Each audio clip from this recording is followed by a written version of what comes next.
दोस्तों आज हम बात करने वाले एक ऐसे शहर की जहां आरबीआई का सबसे ज्यादा सोना और पैसा रिजर्व है। ये वो शहर है जहां से आरएसएस की शुरुआत हुई और एक ऐसा शहर जहां एशिया का सबसे बड़ा स्तूप मौजूद है। ये वो शहर है जहां भारत की पहली टेक्सटाइल मिल लगाई गई थी। 12 गांव से मिलकर बने इस शहर को संतरों की नगरी भी कहा जाता है, क्योंकि यहाँ मिलते हैं दोस्तों सबसे अच्छी क्वालिटी के और सबसे ज्यादा संतरे। हम बात कर रहे हैं महाराष्ट्र के खूबसूरत डेवलप और एजुकेटेड शहर नागपुर की। तो चलिए फिर आज नागपुर को थोड़ा और करीब से जानते हैं। दोस्तों भारत के मिडिल में स्थित नागपुर मुंबई और पुणे के बाद महाराष्ट्र का तीसरा सबसे बड़ा शहर है, जिसका क्षेत्रफल 393.5 स्क्वायर किलोमीटर का है। नागपुर को भारत का दूसरा सबसे ग्रीनेस्ट शहर भी माना जाता है, जहां आपको हरियाली ही हरियाली देखने को मिलेगी। इसे महाराष्ट्र की वाइस कैपिटल यानी कि उप राजधानी माना जाता है, यानी इसे आप महाराष्ट्र की दूसरी राजधानी समझ सकते हैं। शहर की कुल आबादी लगभग 30,47,000 के आसपास की है और इस आबादी के हिसाब से नागपुर भारत का 13वां सबसे बड़ा शहर है। नागपुर में आपको हिंदू, मुस्लिम, सिख, ईसाई हर धर्म जाति के लोग देखने को मिलेंगे,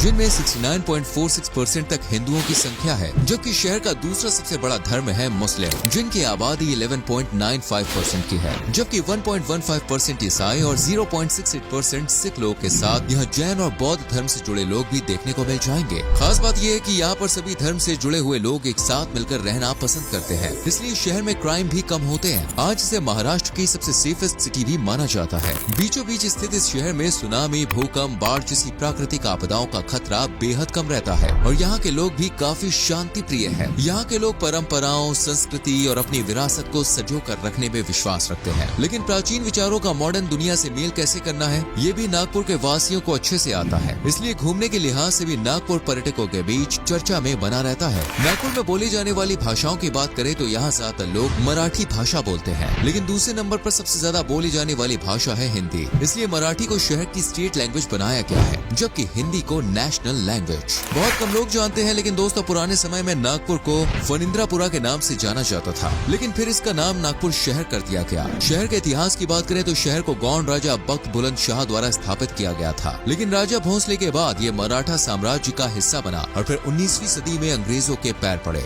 इसके बाद जब देश आजाद हुआ तो नागपुर को महाराष्ट्र की उप राजधानी बना दिया गया। ऐसा बताया जाता है कि जब शहर की स्थापना हुई तब इसे 12 गाँव मिलाकर बनाया गया था। नागपुर शहर में एक नदी बहती है जिसे नाग नदी के नाम से पहचान मिली है। कहते हैं दोस्तों इस नदी के नाम पर ही नागपुर शहर को नाम दिया गया है। नागपुर के नाम को लेकर एक और कहानी है जो लोग को बेहद पसंद आती है। फ्रेंड्स ऐसा कहते हैं कि शहर में नागराज यानी कि किंग कोबरा का बसेरा है, यानी यहाँ पर सांप बहुत ज्यादा पाए जाते हैं, इसलिए शहर को नागपुर नाम दिया गया है। दोस्तों भारत के कई शहर दिन दुगनी रात चौगनी तरक्की कर रहे हैं और इन शहरों में नागपुर की भी गिनती गर्व के साथ की जाती है। एक रिपोर्ट के मुताबिक नागपुर भारत का 5वां ऐसा शहर है जो सबसे तेजी से तरक्की कर रहा है। एजुकेशन के मामले में भी नागपुर ने अपनी एक अलग पहचान बना ली है। शहर का लिटरेसी रेट 91.2% का है और इस लिहाज से मुंबई के बाद महाराष्ट्र का दूसरा सबसे ज्यादा लिटरेसी रेट वाला शहर है, यानी यहाँ पे आपको 10 में से 9 लोग पढ़े लिखे ही मिलेंगे। पूरे देश में से एजुकेशन का जाना माना सेंटर माना जाता है। साथ ही पूरे महाराष्ट्र में नागपुर जैसी शिक्षा देखने को नहीं मिलती।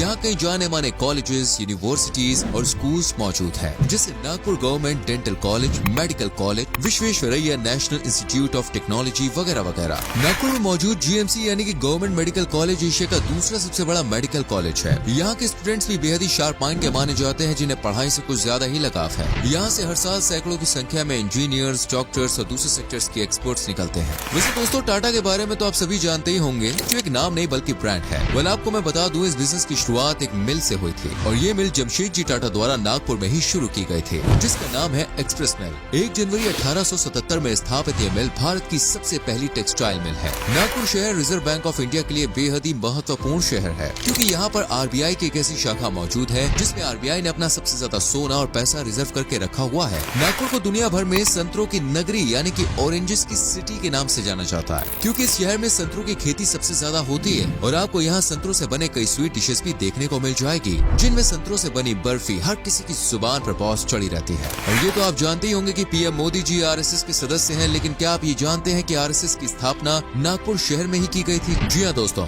नागपुर में ही साल 1925 में दशहरा वाले दिन आरएसएस यानी कि राष्ट्रीय स्वयंसेवक संघ की स्थापना की गई थी, जिसे आज देश भर में पहचान मिली हुई है और इसी संस्था से देश के प्रधानमंत्री सहित कई बड़े बड़े राजनेता जुड़े हुए हैं। पूरे भारत में सेलिब्रेट किए जाने वाले कई फेस्टिवल्स नागपुर में बड़े ही धूमधाम के साथ सेलिब्रेट किए जाते हैं, जिनमें होली, दिवाली, गणेश चतुर्थी, दशहरा और नवरात्रि जैसे फेस्टिवल्स शामिल हैं। लेकिन इनके अलावा महाराष्ट्र का जाना माना त्योहार गुड़ी पड़वा भी नागपुर में बेहद ही हर्षोल्लास के साथ सेलिब्रेट किया जाता है। इस फेस्टिवल को मराठियों का नया साल माना जाता है और इस दिन सभी मराठा लोग पारंपरिक पोशाक में नजर आते हैं। लेकिन दोस्तों, ये तो वो फेस्टिवल्स हैं जो पूरे महाराष्ट्र में सेलिब्रेट किए जाते हैं। अब हम आपको बताते हैं वो त्योहार जो सिर्फ नागपुर में ही मनाए जाते हैं, जैसे काली पीली मारबत फेस्टिवल। इस त्योहार पर नागपुर में माता काली की पूजा की जाती है और एक विशाल जुलूस भी निकाला जाता है और जुलूस खत्म होने के बाद एक पुतले का दहन किया जाता है। नागपुर के लोगों का मानना है कि माँ काली की आराधना से सभी बुराइयां, बुरी शक्तियां उनसे दूर रहती हैं। इसके अलावा आप यहाँ पर पोला त्योहार भी बड़ी ही धूमधाम से मनता हुआ देख सकते हैं। इसे किसानों का त्योहार कहा जाता है क्योंकि दोस्तों इस त्योहार से ठीक एक दिन पहले किसान अपने बैलों की अच्छे से खातिरदारी करते हैं और फिर पोला फेस्टिवल वाले दिन सभी बैलों की पलाश के पत्तों से पूजा करते हैं। नागपुर की प्राकृतिक सुंदरता और मैनमेड चीजों को लेकर बॉलीवुड के गलियारों में भी ये शहर सुर्खियों में बना रहता है। सुई धागा जैसी कई मूवीज है दोस्तों जिनकी शूटिंग नागपुर में हुई है और इन मूवीज में नागपुर की संस्कृति व कल्चर को दिखाने की कोशिश की गई है। इसके अलावा शहर में मराठी फिल्मों की शूटिंग भी चलती रहती है। नागपुर घूमने के लिए एक बेहतरीन जगह है। यहाँ की नाइट लाइफ तो भैया लोगों को खुशी कर देती है। अगर आप नागपुर को एक्सप्लोर करना चाहते हैं तो यहाँ पर एक से बढ़कर एक खूबसूरत और ऐतिहासिक पर्यटन स्थल है, जिनमें रामटेक मंदिर की एक अलग ही मान्यता है। धार्मिक जगह की सैर करनी हो तो आप रामटेक मंदिर जा सकते हैं। कहते हैं कि जब भगवान श्री राम वनवास से लौट रहे थे तो उन्होंने कुछ देर के लिए यहाँ विश्राम किया था और इसलिए इस मंदिर का नाम रामटेक मंदिर रखा गया। नागपुर से करीब 50 किलोमीटर की दूरी पर बेहद ऊंचाई पर स्थित ये एक ऐतिहासिक मंदिर है जहाँ हर साल बड़ी संख्या में लोग पहुँचते हैं। नागपुर में ही एशिया का सबसे बड़ा स्तूप भी मौजूद है जिसे दीक्षा भूमि स्तूप के नाम से जाना जाता है। नागपुर में बौद्ध धर्म से जुड़े लोग की संख्या और बौद्ध धर्म काफी फेमस है और दीक्षा भूमि स्तूप इस बात का जीता जागता सबूत है। इस विशाल स्तूप को देखकर हर किसी की आंखें चौंधिया जाती हैं। दोस्तों, राजा महाराजाओं की पहचान है बड़े बड़े विशाल किले। नागपुर में भी एक ऐसा ही किला है जिसे सीता बुर्डी फोर्ट के नाम से जाना जाता है। ये गणपति मंदिर के पीछे एक पहाड़ी पर स्थित है और बड़ा ही खूबसूरत है। पानी की सरसरी आवाज सुनने के लिए ज्यादातर लोग फुटाला झील पर जाते हैं जो नागपुर से करीब 6 किलोमीटर की दूरी पर स्थित है और इसे तेलंगखेड़ी झील के नाम से भी जाना जाता है। 60 एकड़ में फैली इस झील में बहते पानी को देखना कितना मनमोहक नजारा होता है बॉस, ये मैं शब्दों में बयां नहीं कर सकता। एनिमल लवर्स नागपुर के महाराज बाग और चिड़ियाघर में जा सकते हैं जिसे भोसले राजाओं द्वारा बनवाया गया था। यहाँ पर आपको कई दुर्लभ प्रजाति के जीव, पक्षियों की कई प्रजातियाँ और दूसरे जानवर देखने को मिल जाएंगे। इसके अलावा नागपुर में अक्षरधाम भी बेहद फेमस है जिसे स्वामी नारायण मंदिर के नाम से जाना जाता है। मंदिर में बड़ा सा पार्किंग, रेस्टोरेंट और बच्चों के खेलने की भी पूरी व्यवस्था की गई है। लेकिन मंदिर में जाने का टाइम शाम के 4 बजे के बाद कर रखे तो ज्यादा अच्छा है क्योंकि शाम को मंदिर में जगमगाती ज्योति, लाइट्स आपको खूबसूरती का एक अलग ही नमूना दिखाएंगी। इनके अलावा आप नागपुर में zero milestone, Nagzira wild life sanctuary, dragon palace temple जैसी शानदार जगहों के लुत्फ भी उठा सकते हैं। लेकिन अगर आपको सिर्फ टाइगर से मुलाकात करनी है तो सीधा तदोबा अंधेरी टाइगर नेशनल पार्क पहुंचिएगा। ये महाराष्ट्र का सबसे पुराना और सबसे बड़ा नेशनल पार्क है जहाँ टाइगर्स ही टाइगर्स मौजूद है। वहीं यहाँ मगरमच्छ, तेंदुआ, भालू और दूसरे जानवर भी मौजूद है। दोस्तों, नागपुर का जायका रातों की नींद गायब कर देता है। यहाँ वेज लवर्स हो या फिर नॉन वेज लवर्स, हर किसी का दिल बहल जाता है क्योंकि संतरे से बनी बर्फी के अलावा शहर में साउजी मटन कमाल की डिश है बॉस, जिसे खाने वाले उंगलियां चाटते रह जाते हैं। ये मटन बेहद ही मसालेदार और स्वादिष्ट होता है। बाकी यहाँ पर गोलगप्पे, वड़ा पाव, चाट, आलू वड़ा जैसी एक से बढ़कर एक रेसिपीज का लुत्फ आप उठा सकते हैं। ट्रांसपोर्ट की बात करें तो ये शहर रेलवे मार्ग, हवाई मार्ग और सड़क मार्ग से बहुत ही अच्छी तरह से कनेक्टेड है। शहर में कुल 7 रेलवे स्टेशन मौजूद हैं जिनमें नागपुर जंक्शन, अंजनी, कलमाना, गोधानी, इतवारी जंक्शन, कामती और खपरी स्टेशन शामिल है। नागपुर जंक्शन की बात करें तो ये महाराष्ट्र का चौथा सबसे बिजिएस्ट रेलवे जंक्शन है जहाँ पर 8 प्लेटफॉर्म्स और 13 रेलवे ट्रैक्स मौजूद है। एयरपोर्ट की बात करें तो नागपुर के सोनेगांव क्षेत्र में पड़ता है doctor Baba Saheb Ambedkar international airport, जो मुंबई एयरपोर्ट और पुणे एयरपोर्ट के बाद महाराष्ट्र का तीसरा सबसे बिजी हवाई अड्डा है, जहाँ के लिए दिल्ली, मुंबई, लखनऊ जैसे कई बड़े शहरों से आसानी से फ्लाइट मिल जाती है। वहीं रोड नेटवर्क को देखें तो बॉस, नागपुर शहर की